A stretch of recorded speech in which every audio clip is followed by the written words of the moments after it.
Hey,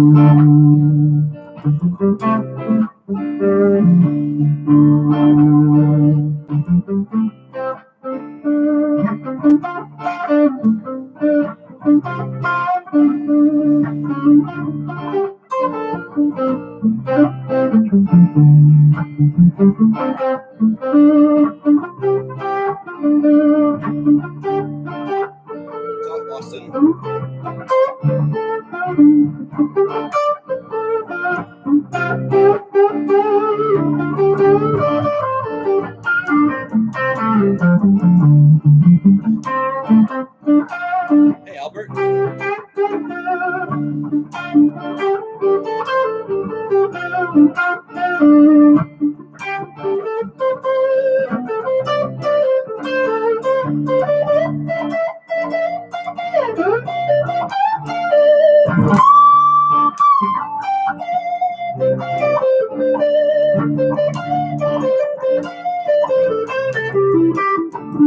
Nice.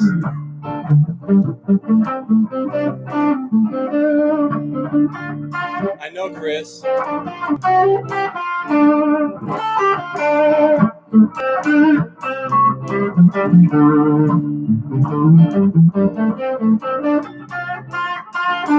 right.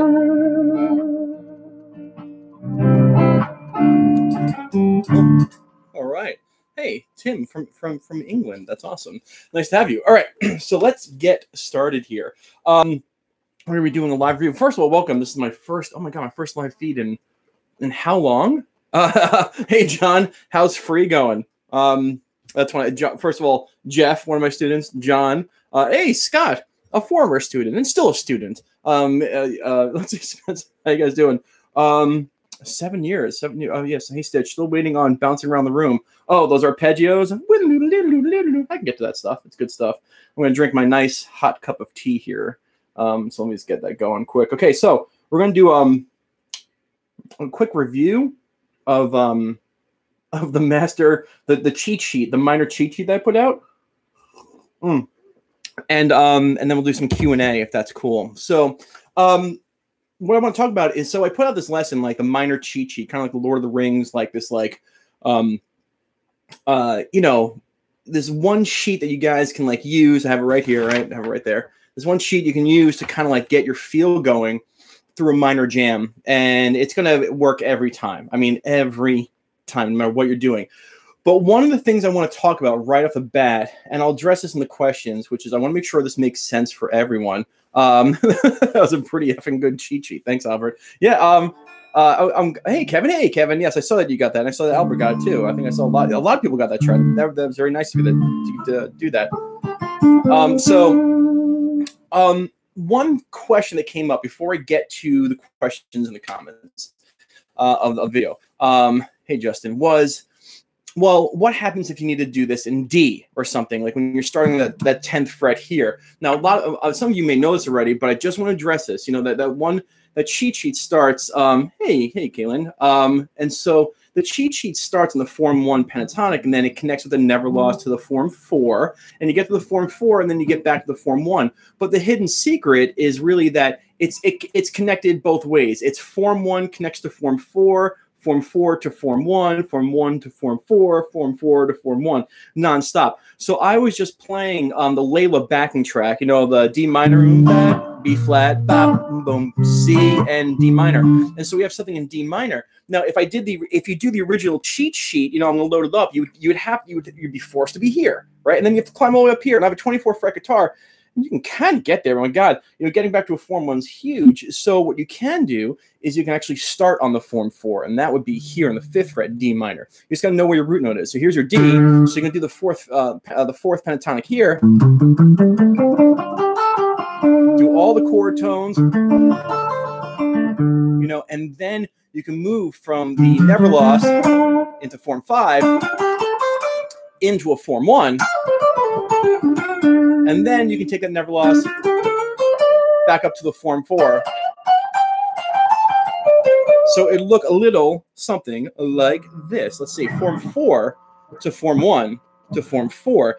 If you have a note that's way too up here, so let's see if that makes sense. Like, There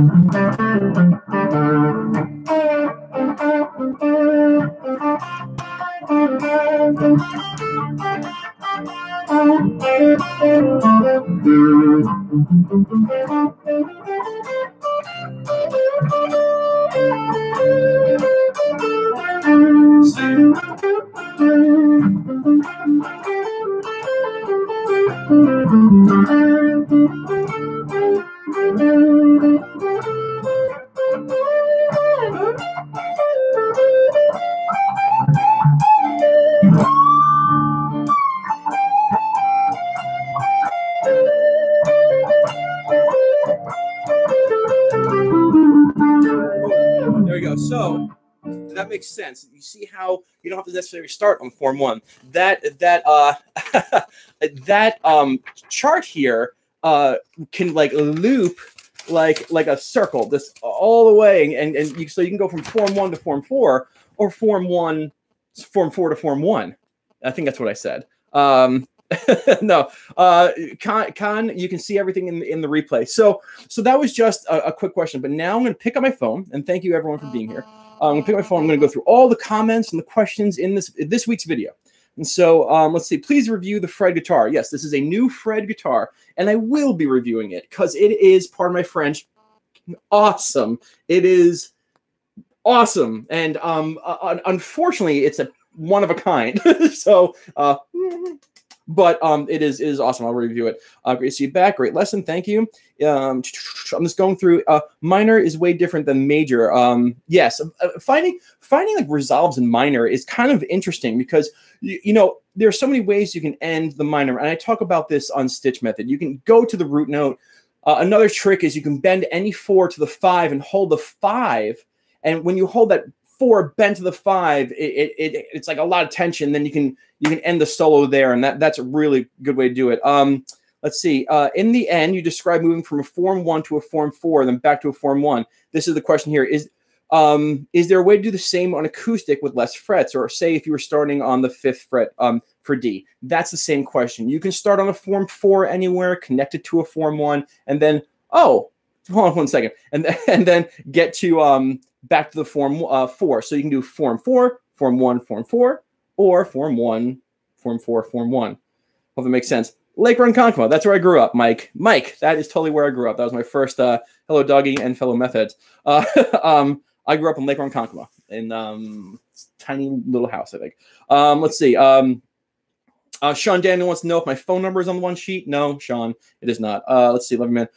Thanks for another great vid. Good to have you back. My question is, what is your favorite live year tour of the Grateful Dead? I'll get back to you on that one because, hey, nice. You saw the LIRR. I will talk about the Grateful Dead years, but I really like. You're gonna laugh at me, but I like the later years too. I mean, I think 74, 77 are great. But like, I think some of the later stuff, I really like Jerry's like slower playing. Okay, so awesome video. Let's see. Here's a question. Awesome video. The eye-opener for me was when this offers a simple and solid strategy to build up solos gradually. I tend to play all these notes from the very beginning and then run out of options to create more interesting parts. Maybe more strategies for building up to climaxes and releases would be a great video. Okay, so I do have a video about ending your solo. So this is for Maringer 80. There is a solo I have on my channel. You can search for it, like how to end your solos. And okay, so here's a question about chord progressions. I'll get to chord progressions in a second. This is Dean. This lesson helped me out. Mike Song. Yes. Everybody wants me to do in the mind Eddie Hazel. Okay, what exactly does a minor jam consist of? Is it just a 2-chord? Or is it made with minor chords? I want to jam in B. Which one should I be? I'll get to chord progressions in a second. There's a lot of chord progression questions here. Same thing here. If you're starting in D, what happens? I just told you. You can start in a form 4 and move to form 1. By the way, there's a thunderstorm coming, and I know the lightning's going to hit and blow my power out, and I'm going to get disconnected and have to come back. But you have to wait for that. We know it's going to happen. Yeah, I know Jeff loves 72 to 77. Jeff and I have had conversations. Wait, 72, 77. Don't you love 74 and 77? Okay. Anyway, so good theory. I'm just going through the questions. Let's see, damn cage system. Oh yeah, you know, one thing about the cage chord system, the hard thing is about thinking about the shape that you were doing. the shape that you were doing versus the actual chord. An E minor shaped A minor chord. That's something you have to get used to. In music, there's always a lot of layering. There's always a lot of like mental layering in music, no matter what. If you're playing piano or banjo, you got to think about things happening. So just getting used to the layering aspect. Listen if it's exactly what Jerry's approach does. Hold up the questions. Mariano, I will get to your questions. Great lessons. Let's see. Can I do an in the yes for Sagig 72? I can definitely do that song. Thanks for Blues Masterclass. No problem. Okay, so I'm going through question. I'm sorry, I'm just going through the questions, not actual timing side practice. Fairly new lead. Okay, question for live feed. Mostly unrelated to the song. Any tips for using a looper as a beginner to looping? Not the actual timing side, but is it best to practice with just one chord looping and feel around the scale? Okay, well, so this question is about like when you're looping, what do you loop? Now, it's a loaded question. There's a lot to there. So there's two types of loops you can do. There's a groove, which is just one or two chords back and forth, kind of like what I used on this video, like the song Mike's Song by Fish. It's just,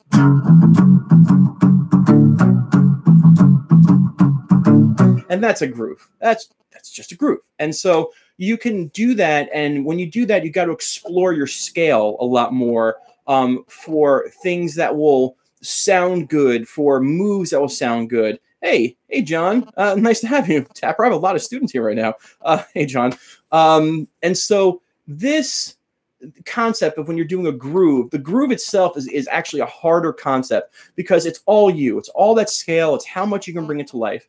But if you loop a chord progression, then, you guys have seen Stitch Method. You got to start grabbing those chord tones, and it's a little bit easier. It's like swinging on the monkey bars with chord tones because the bar, even though I sucked at monkey bars, but like the chord tones are so close you can reach for them. But when you have a groove, it's like Indiana Jones on a big vine. Like you swing on a vine, you're like, oh crap, where's that next vine? And so grooving is harder to do versus a loop with chord changes. So if I were you and you're just beginning and you're following some Stitch Method videos that are out there, I would tend to do something with a deliberate chord progression that you could follow with your chord tones. I will stop talking. Are there chord shapes for every form or just 1 to 4? There are chord shapes for every form, and we will get into that. Let's see. I'm going to keep all my screw-ups. I do keep my screw-ups. Okay, so those are all the questions. So now for everyone here, thank you so much for dealing with that. And now I will go. Thanks, Albert. I'm glad you like that. I will go live for your questions. There's a lot of you here. Thank you, Ed. So let the questions begin. If I don't answer your question, just ask it again. But thank you all for being here on Thursday night. I got my grapefruit green tea from ZT. It's good company. Delicious stuff right here. I think you can tell I'm kind of back on the caffeine wagon. I don't know. Anyway. So let me see. Hey, Drew. Oh, okay. So everybody see Drew right there? We're going to talk about Drew. And Albert, where have I been? I've been on vacation. I've been in Tennessee, New York, Massachusetts, Connecticut, Pennsylvania. So Drew, okay. So one quick, hey Barry, should be drinking from a Stitch Method mug. It wasn't big enough, Barry. Hold on for 1 second. Hold on. I was in Long Island for my birthday, and one of my FaceTime students surprised me and came to the concert, and his wife made me. I think I showed you this cross point. Was it cross stitch? Stitch Method, and I love it. And it's going to be on the wall back there permanently. I just got to get a Hercules hook. All right, so thank you for that. I think it's Heather, right, Drew? Your wife's name is Heather. I believe it's Heather. If my memory's not too bad. I did not watch the Ed King solo just yet, Jeff, but I plan on doing it. So let's go back to some. Where have I been? I have been on vacation. Should be drinking. Yes, grooving is good for getting your percussion and accents down. Absolutely. I did not watch the Ed King solo just yet, but I will. Missed the Stitch. Changed my guitar playing life. Oh, it's very nice, Edward. Very nice. Where was I? I stayed. Oh, I actually don't even know. Bethel Township. Okay, put it next to the acid. Yes, I will put it. It actually is next. Well, the acid thing is up here. Let's see. Yeah, it's Heather. She says, welcome. Yeah, it is Heather. I knew it was Heather. I just didn't make sure. Any recommendations for seeing the chord shapes differently along the neck so you don't end up doing the same places? Okay, Justin, this question is a question that I get a lot of. Like, any recommendations for seeing the chord shapes differently along the neck, so you don't need to end up going to the same places. Everybody hold up for a second, okay? Because this is an important question. And every one of my students, John Tapper, Wiggs, Jeff, Drew, everybody that's here, they're my students. I hear this all the time. So what you need to do, Justin, is you need to first of all look at the cage. The cage chords, just chord things that are on my channel.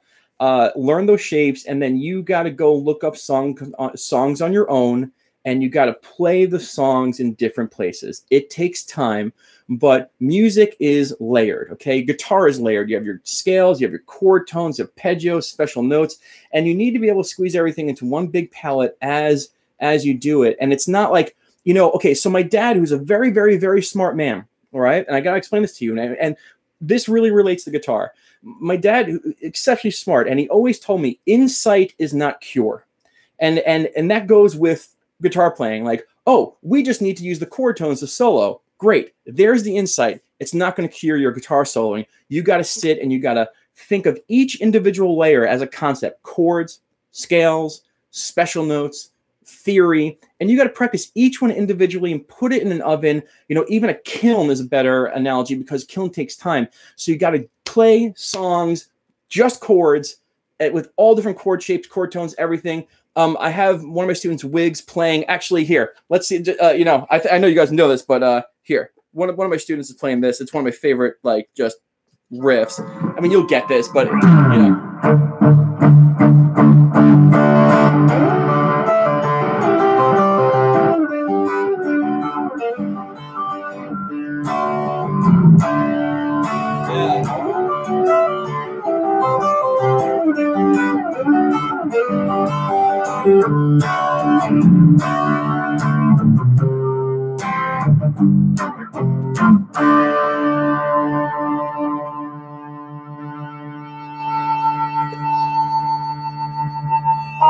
all right, so that riff, come on, that riff itself, that riff itself is amazing to see those chord tones. The chords and chords exercise did that for me. Really a light bulb thing. Oh, good. Yes, and John's talking about a lesson that I have thrown onto my students, and it's a very perplexing lesson, and I might present it in a stitch method fashion. But playing chords in different ways, playing chords, it helps out so much. I played several chords. Okay, so now I hope that helped out.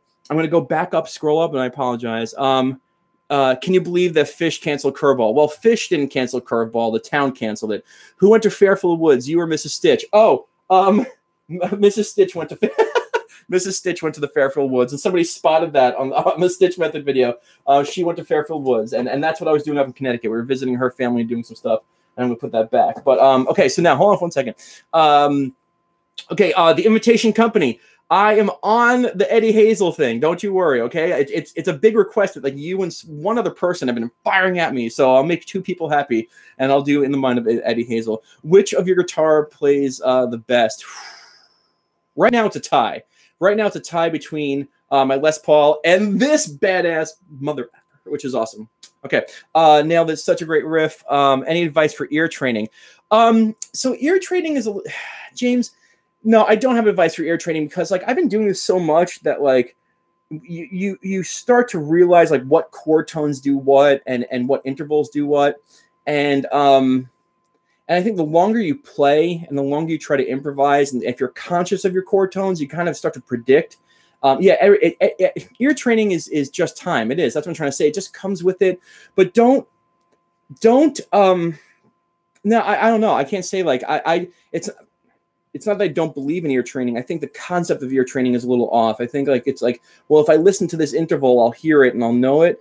And that's more of a perfect pitch, relative pitch type thing. But the more you play guitar and the more you concentrate, okay, on this solo, I'm going to hit a lot of thirds. On this solo, I'm going to hit a lot of flat sevens. And you keep on doing that and practicing, you'll start to realize what you want in your solo. And that's my answer. I played several chord combinations and felt myself being transported to a different place. Is that possible? Yes, absolutely. And I'm not lying. There have been times where I play things in different ways and I'll wake up and go, what the heck just happened? It's fun. My sister teaches music there. Oh, nice. Very cool. Ear training is just time. Okay. Is there a caged version for every chord? Yes, there's a cage chord version for everything, like everything, without a doubt. I mean, it's with everything. It's yes, and we'll be getting to that. You know, with my time off, I've had a lot of time to think about where I want to take Stitch Method, what I want to do with it, and I'll tell you this: like, I'm just going to keep on doing things my way. Like, that's it. Like, it's Stitch's way, and it's what brings me joy, and this brings me joy. I'm going to try and get now. Where's Jeff? Jeff Good. He's sorry, I just got an email. Okay. Jeff, let's see. I'll explain when Jeff chimes in. Here for about a month now. I learned some basic and learning some minor pentatonics. What should I learn next? Batflip. Honestly, go to one of my In the Mind of videos. Okay, like look about chord tones, whether it's Jerry Garcia or Stevie. Yeah, not Stevie Ray. Hendrix, do one of my In the Mind ofs. Okay, so Jeff here introduced me to a new software. Hey, Sean. And I'm going to start doing, Mike's chiming in. I really want to start doing live group study lessons with like 5-10 people at a time. I love teaching live. This is where it's at. You know, the videos, when I make them, I know that they're helping you in your guitar journey. I totally understand that. Yes, is the Cage Masterclass still a go? It is, but it's in different segments, and that's what I'm trying to get to. So, you know, I do teach private lessons 101, but at the same time, like, I love, like, you guys right here, I don't know where you are in the world or even where you are in a house, but I can feel you smiling. I could feel you being part of this, and I love the part of this. This is what I love. And so if I can go live, and Jeff Good introduced me to some new software where I can go live and I could share my screens with you and show you the charts live in action, you know? And so that's where I want to start taking this. It's not about YouTube. YouTube is just, as my friend said, it's just like a venue to do things. So in 2018 and 2019, we're going to see where we go. I'm not going anywhere, but we're just going to Zoom. Yeah, there's Barry, another student of mine. Hey, I have a lot of students on right now. And Drew, is this software OBS? No, it's Zoom. It's zoom.us, and it's fantastic. It's fantastic. What is better, playing a song all the way through exactly as written, or jamming to a song and exploring? All right, Ed, I'm going to tell you a story about that. I'm going to answer Edward's. Everybody down for a second. I'm going to answer Edward's question. I got to watch the time. When I was young, I never played a song all the way through. I had this mentality of like, well, I can learn the riff from the verse. I can learn the riff from the chorus. Done. What's next? And then when you play in a band, you have to play it live all the way through. And so what I would do, this is not in what I would do if I were you. What I used to do is like, I would just learn the riff and then say, that's it. And then I would jam a little. So I would do both. I would learn a little bit of songs that like perfectly note for note. And then when I got my mental fill, I would go and I try the jam. And it was like always the jamming that was the struggle because I didn't know what the hell I was doing. And then, you know, and so you start to get better by doing both. So I hope that helps out. North Philly, I'm cooking spaghetti. Fantastic. How would I organize the groups? You know, that's okay. So James, let's talk about that. And hello, Dave. The question is, it's great. How would you organize the groups, right? How would you organize that? Now, let me tell you something. I'm teaching 50 plus lessons a week, and each one of my students, they're wonderful to work with. They all have their own paths and lives. They have their own practice schedules. And my fear about group lessons is that, you know, the practice schedule of each person is off. And so if we come back, let's say I have like, you know, I name a group like the Qtron group, right? And the Qtron group has 12 people in it. You know, I have to say, hey guys, you know, everything here is designed for you to practice within an hour and a half. 1.5 hours is what I need from you, and you need to have it in by next week. And my fear is that if one person doesn't catch up, then like I don't want to have to play catch up for the rest of the group. So there's a fear there, and I really want to design it where it's not too much. You know, it'd be like a 45-minute group lesson. The cost is low for everyone, so that the amount of practice is just enough to nibble on and keep going, kind of like a nibble course instead of like a grand meal, if that made sense. It's hard to organize. How long? Oh my God, there's a lot of questions. How long would you recommend guitar solo practicing? Like 8 hours every day, like 2 hours of those. Oh, that's a lot, bro. Oh my God, when I practiced 3 hours a day, I thought it was a lot. That's honestly, I mean, practicing an hour a day, I think is all you need, unless like you want to play for 8 hours a day. That's amazing. Sean's here. Isn't he that lowlife that has a tuner on his guitar? Yeah, Sean with his clip-on tuners. No, I have my clip-on tuner somewhere. And hey, Sean, I will see you tomorrow. Learn the 7 positions of the major scale, then learn Cage. Yeah, and that's exactly like how everything on Stitch Method is geared towards that. Actually, just finished watching your Nebulos Pentatonic, and I actually learned from it. Yeah, Batflip. I saw you commented on it, and I just saw the comment actually here. Huh. Let's go all meta on you really quickly, if I'm not mistaken. Batflip. Hey, I'm gonna read your comment. I just saw it come in. It's right here. So you're going to hear your words coming right through. I'm trying to learn my first solo. This might be the one. Seen a lot of shits on YouTube that just make it confusing, or I'll laugh out loud. This isn't one of them. Very nice, Batflip. So I saw that comment come in. A lot of stuff here. Substitch, new subscriber. Loving the content. Nice to have you, Scott. I do have to get going in about 5 minutes. Don't make fun of Raffish Sean. Ooh. You can be in the group, Sean. Sean, you should wear a mustache and pretend, and you can be my is it called the VIG? What is it, the plant or the shark? Can you help me out? Accountability. First time I've been able to watch you live. Great stuff. Thank you. Hey, Jared. Hey, buddy. Hey, buddy. Any chance we can get acoustic Jerry style lesson on a kick right now? He's playing those cage shapes like an MF. Okay, so hold on. Is Greg Nayrod? Is Greg here? I've done an acoustic Jerry lesson just recently with my student, and it's wonderful. I can do some acoustic stuff. Absolutely. He's all about those chord shapes. You and Neil have the exact same look going on, except I'm like, 100 pounds heavier, but thank you. Let's see. Plant for sure. Yay, finally got to see you live. And yeah, a mole. There we go. Why not do it by setting time and just allow for the students to pick one of these assigned times until they fill up? Well, yeah, I could do that, right? I could totally do that, but then it's like, well, how do I choose the next topic? Like, do I keep it in, Kevin, that's a very good question. Do I keep it like a one-time seminar? Like, here's my one-time seminar group study. We're going to be going over this, and like, that's it. And then like, I can schedule like a part 2. Maybe I should do that. Maybe like, this is what I need. If you got this, then you do this, and welcome to part 2. Maybe I should just do that. Maybe we should just do that. That's not a bad idea. Kevin May, email me. In the mind, Frank Zappa would be great. So much to choose, though. Yeah, I mean, there's a lot to do. Plus, there's a lot of times he just goes off the wall, and you got to say, hey, this is just him playing off the wall. But yes, I keep my snark tuner in my headstock. Yes, of course. I think honestly, like, not for nothing, there's nothing wrong with keeping a tuner on a headstock, because you know why? That's where it goes. If you watch Fish, Mike Gordon's got his clip-on headstock tuner on his bass. There's nothing wrong with it. Dude, you're awesome. Thank you for your lessons. Hugs from Brazil. I'm hugging Brazil. Let's see. Do you play any Delta blues style stuff? No, but I can get into it. The blues is the blues. It's just you got to kind of break it down and put it back together. But yes, how can I get the Masterclass charts? I paid for the class well, and it was going over it again.